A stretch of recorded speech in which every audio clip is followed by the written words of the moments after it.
Hello, hello, Foxtrot 4 Hotel Whisky Novembre F4 HWN. J'espère que vous allez bien et on se retrouve pour une petite vidéo de présentation de la version 3.7 de mon firmware. Je vais tout de suite préciser les choses. C'est une version principalement de correctif et d'amélioration par rapport à la version 3.6. Il n'y a pas de gros bouleversements, il n'y a pas d'ajout de nouvelles fonctionnalités. Mais je tenais tout de même à rapidement corriger, améliorer un certain nombre de choses que je vous avais présentées dans la version précédente. Alors on va commencer d'abord par un problème qui m'a été remonté par pas mal de personnes via les commentaires YouTube ou les issues GitHub, et je remercie ces personnes pour leur vigilance. Ça concerne ce que j'appelle le scan resume mode, c'est-à-dire cette capacité qu'a la version Bandscope ou Broadcast à pouvoir redémarrer en mode scan si le poste avait été éteint préalablement alors qu'il était déjà en scan. Alors cette fonctionnalité a été plutôt bien accueillie, donc j'en suis ravi. Néanmoins, il y avait un petit problème, c'est que je n'avais pas du tout pris en compte le fait qu'on pouvait également lancer le scan depuis un raccourci clavier, en l'occurrence depuis par exemple un appui court sur la touche F1.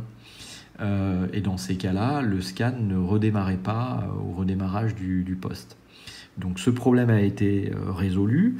Donc ici, je suis sur une version 3.7. J'ai mis un raccourci sur un appui court sur F1 pour lancer le scan.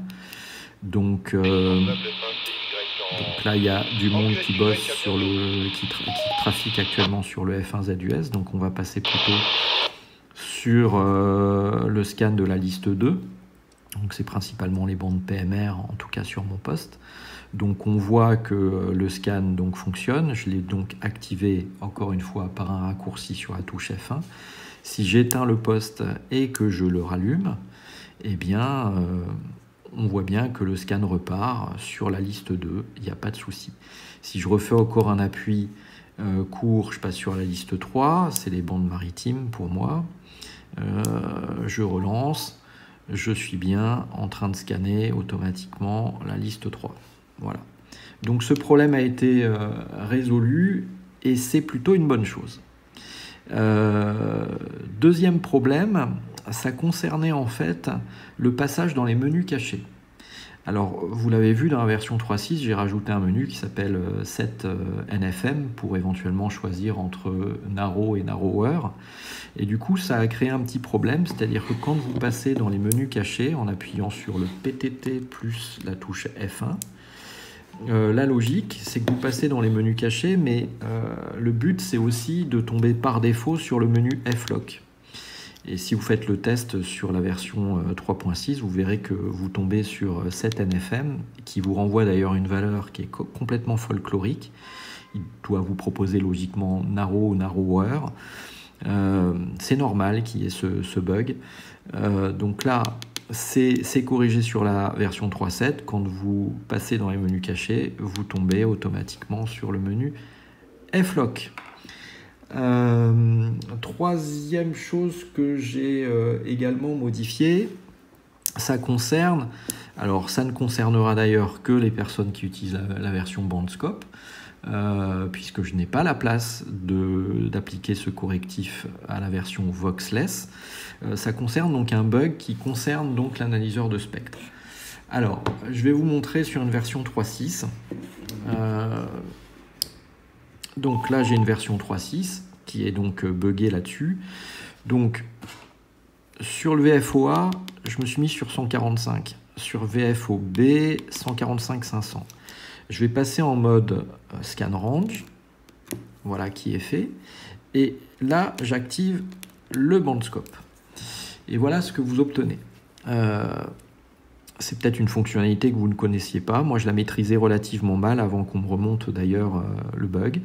Donc là, on voit qu'on est en train de représenter la portion de bande entre 145 et 145-500. Mais bizarrement, vous remarquerez que la représentation du spectre a l'air d'être totalement compressée sur la gauche et ne pas prendre tout l'espace. On va regarder maintenant ce que ça donne sur une version 3.7. Donc, je me mets dans les mêmes conditions. Donc VFOA 145, VFOB 145-500. Je passe en mode scan range. J'active le bandscope. Ah, je me suis trompé sur mes raccourcis clavier. Voilà qui est fait. Et voilà ce que vous obtenez. Donc là, on va éviter de faire tomber tous les Quansheng K5 qu'il y a sur mon bureau. Je ne vous montre pas, mais il y en a quelques-uns. Donc là, j'essaye de faire la mise au point un petit peu. Voilà, ce sera peut-être un peu plus clair. Vous retrouvez en fait cette représentation qui est compressée ici, elle est parfaitement étalée à ce niveau-là. Donc vous voyez le pic que vous voyez ici, en fait c'est ce pic qui est là, parce qu'il y a un QSO actuellement en cours sur cette fréquence. Donc ce problème donc, de représentation du spectre a été corrigé sur la version 3.7. Je tiens d'ailleurs à remercier vivement FAGCI qui est à l'origine de ce correctif.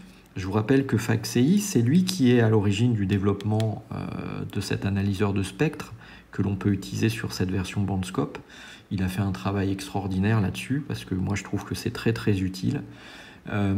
Et c'est lui qui a corrigé ce bug suite à une issue qui avait été déposée sur mon dépôt GitHub. Donc merci encore à lui pour sa réactivité. Alors je le précise à nouveau, hein, ce correctif a été effectué sur la version Bandscope de la version 3.7. Il n'a pas été effectué sur la version Voxless parce que je n'ai pas la place. Voilà. On continue. Quatrième petite chose qui a été, en tout cas que j'ai tenté d'améliorer, c'est la saisie des fréquences au clavier. Alors, il y a des personnes qui m'ont dit, je comprends pas, c'est trop rapide, etc., etc. Donc j'ai rallongé très légèrement la temporisation. Franchement, si vous voulez, je sais pas, si vous voulez par exemple saisir la fréquence 145-525, on va le faire ensemble. Hein. Donc 1, 4, 5, 5, 2, 5, ça va, c'est pas inaccessible quand même. Donc je pense quand même que ça fonctionne plutôt pas mal. J'ai très légèrement augmenté la temporisation qui fait que effectivement si vous commencez je sais pas moi à taper 1, 4 et que vous arrêtez, voilà, ça va mettre 140 et compléter par des zéros, vous connaissez le truc, hein, c'est une évolution de la version 3.6, mais là la temporisation est je crois de 2,5 secondes. Elle était un petit peu plus courte sur la version 3.6, donc je l'ai un petit peu rallongée, mais on n'est pas non plus aux 8 secondes, qui me semble être une éternité, comme il y avait auparavant. Là, je trouve que c'était vraiment trop long. Donc je l'ai légèrement rallongé.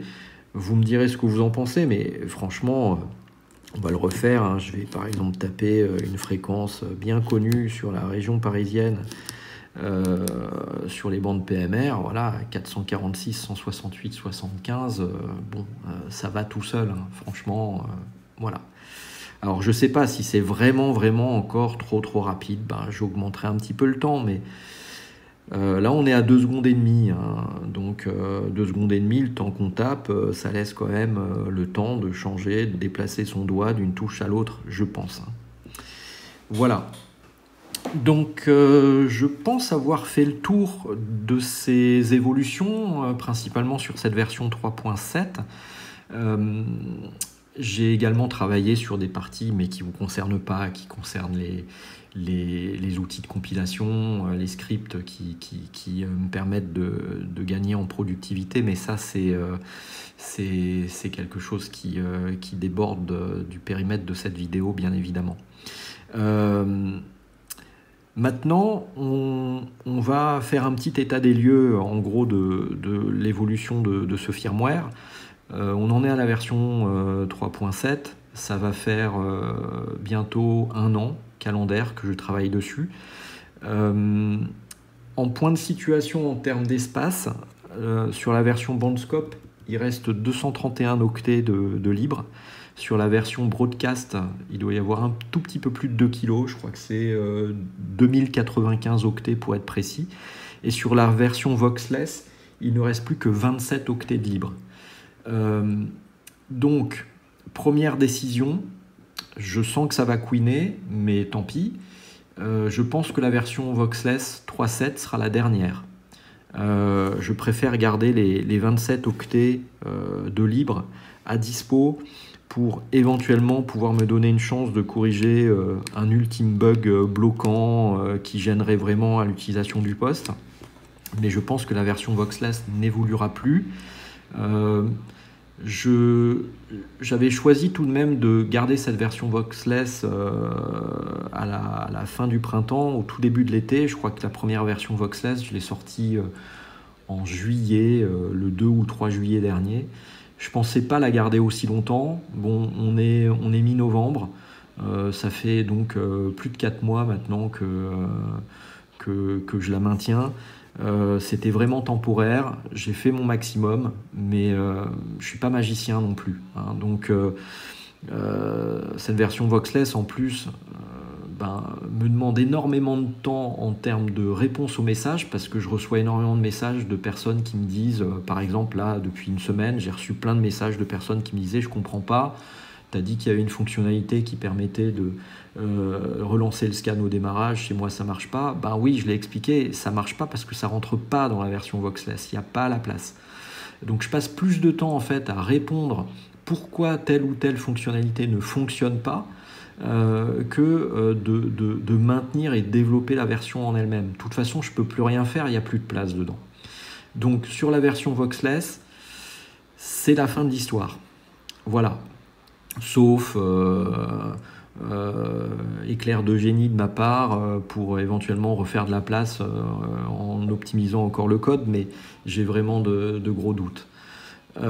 Sur les versions Bandscope et Broadcast, il est possible que je prenne la décision de supprimer la fonctionnalité AirCopy si j'ai besoin de faire de la place. Je vous en avais déjà parlé dans la vidéo précédente.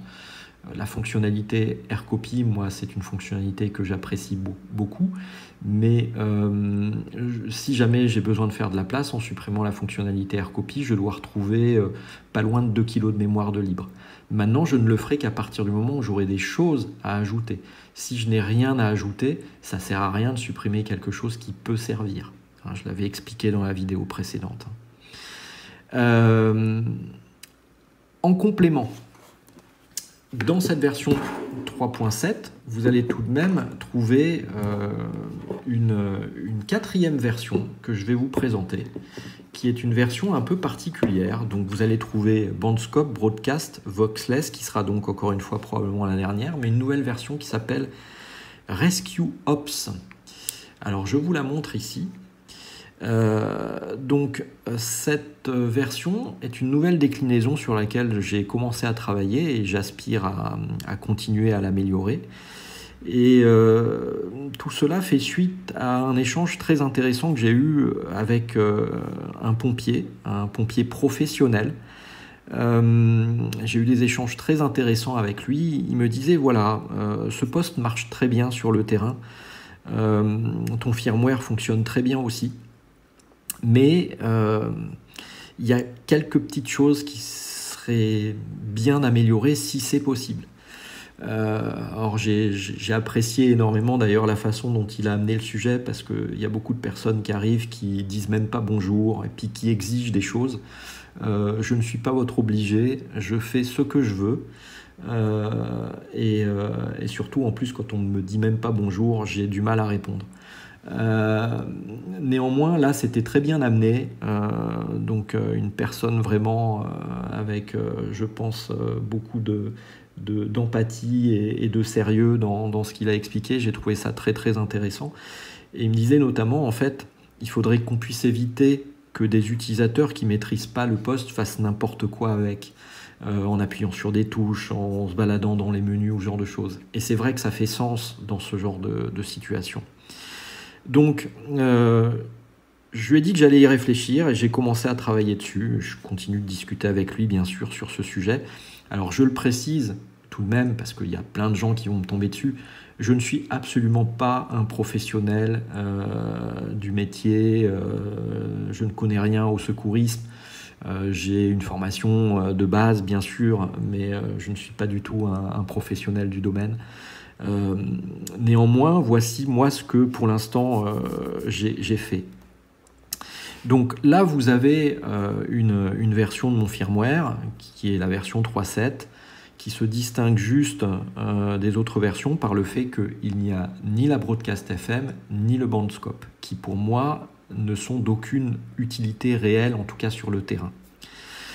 Par contre, on trouve la fonctionnalité AirCopy qui peut trouver son sens, puisque si on a envie de répliquer un poste au milieu de nulle part, sur le terrain, ça peut être utile si on n'a pas de PC sous la main. On peut donc tout faire, scanner, rentrer dans les menus, tous les raccourcis fonctionnent, il n'y a pas de problème. Et si on se promène dans les menus, on va découvrir qu'il y a un nouveau menu qui s'appelle Setkey. Alors Setkey donne accès au paramétrage suivant. On a la touche menu, la touche up, la touche down, la touche exit ou la touche star. Donc la touche star, c'est le étoile scan qu'il y a là. On va rester sur menu. Et ça permet de configurer une touche particulière qui va permettre ceci. Donc là, j'ai la touche menu par défaut. Je vais éteindre le poste, appuyer sur le PTT, appuyer sur la touche M et démarrer le poste. Et je relâche. Le poste a redémarré, vous voyez, il y a des changements. Premier changement, vous êtes passé en mode main only, c'est-à-dire un seul VFO, des grosses polices pour gagner en visibilité et en lisibilité. Vous voyez ici dans la barre de statut un R inversé qui vous indique que vous êtes en mode Rescue Ops. La touche F est inefficace. Les appuis longs sur le clavier, par exemple étoile scan pour lancer un scan, ne fonctionnent pas. Vous pouvez juste... le bouton menu également ne fonctionne pas. Vous pouvez juste... rentrer au clavier un canal mémoire, par exemple passer sur le canal 14, voilà, je passe sur le PMR6, ou utiliser les touches hautes et basses pour changer de fréquence, bien sûr utiliser le PTT. Les raccourcis restent fonctionnels, donc vous pourriez toujours envisager de mettre un raccourci sur un appui long sur la touche M ou court ou long sur F1 et F2, parce que ça peut permettre éventuellement, je ne sais pas moi, de rendre opérationnel le passage en mode monitor, donc le squelch à 0, ou tout simplement activer la LED. En l'occurrence, sur cette version, la LED a retrouvé la fonctionnalité d'origine du firmware Exhumer, c'est-à-dire qu'un appui allume la LED, le deuxième appui fait clignoter la LED, et le troisième appui permet d'envoyer visuellement un SOS. Et le quatrième appui rééteint la LED. Donc les boutons raccourcis restent fonctionnels, mais à charge du responsable de la gestion de ces pockets de configurer et de programmer le poste comme bon lui semble.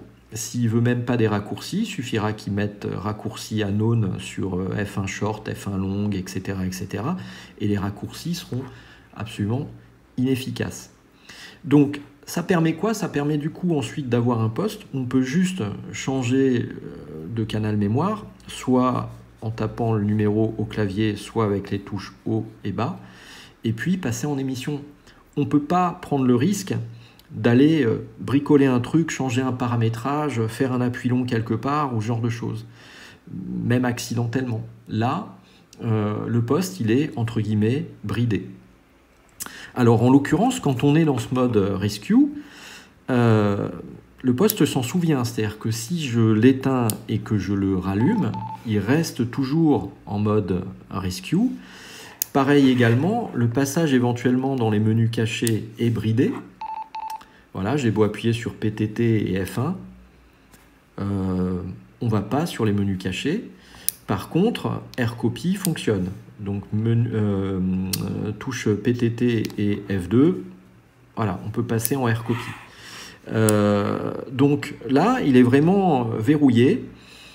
Pour ressortir de ce mode, il faut refaire l'opération inverse, c'est-à-dire que j'appuie sur le PTT et la touche M, je rallume le poste, je relâche, et je suis à nouveau sur un poste pleinement fonctionnel, avec lequel je peux venir, bien sûr, modifier un certain nombre de choses via les menus, et les appuis longs fonctionnent, là je peux lancer un scan, etc., etc.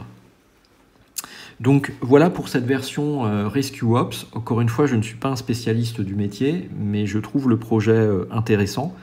Alors je pense qu'il y a plein de personnes qui vont me dire mais nous ça ne nous intéresse pas. C'est pas grave, je dispose de mon temps comme bon me semble. Pour moi le sujet est intéressant et vaut la peine qu'on passe un petit peu de temps dessus. Et donc, si vous êtes vous-même professionnel dans le domaine des premiers secours, pompiers ou autres, bien évidemment, je vous écoute si vous avez des suggestions pour améliorer cette nouvelle version du firmware. Et je ne dis pas que je serai capable de dire oui à toutes vos demandes, mais si certaines demandes me semblent à la fois pertinentes et surtout faisables, et que j'ai les compétences pour les implémenter, je le ferai avec grand plaisir, parce que pour moi, la cause est juste. En parallèle d'ailleurs, dans le fond de la vidéo, je ne sais pas si vous les entendrez, mais j'entends justement les pompiers qui viennent de décaler. Donc je leur souhaite bonne chance. Voilà pour cette nouvelle version dédiée au premier secours, donc cette version Rescue Ops. Il doit rester dans cette version plus de 4 kg de mémoire, je crois, de libre, donc ça permet éventuellement d'envisager de faire d'autres choses. Et je pense de belles choses, parce que ce poste fonctionne bien, et je pense que sur le terrain, en fait, il peut faire l'affaire, et il coûte 15 balles, donc si on le perd ou qu'on le casse, c'est pas vraiment un problème. En termes de budget pour équiper beaucoup de personnes, en fait, ça représente rien, hein, donc je comprends l'intérêt qu'il peut y avoir à essayer d'améliorer ce poste pour ce type d'usage. Voilà les amis. Eh bien, je pense que j'ai été suffisamment long, ça fait déjà 22 minutes. Donc, comme d'habitude, sous la vidéo, vous allez trouver la description avec tout un tas de liens utiles. Et sous la description, vous allez trouver les commentaires pour les questions, les remarques ou les insultes. Voilà, et j'espère que cette nouvelle version 3.7 répondra à vos attentes. D'ici là, écoutez, amusez-vous bien, prenez soin de vous et de vos proches. Et puis on se retrouve la prochaine fois que j'aurai des choses à peu près intelligentes à vous montrer. Allez, 73 4HWN en QRT, ciao, bye bye.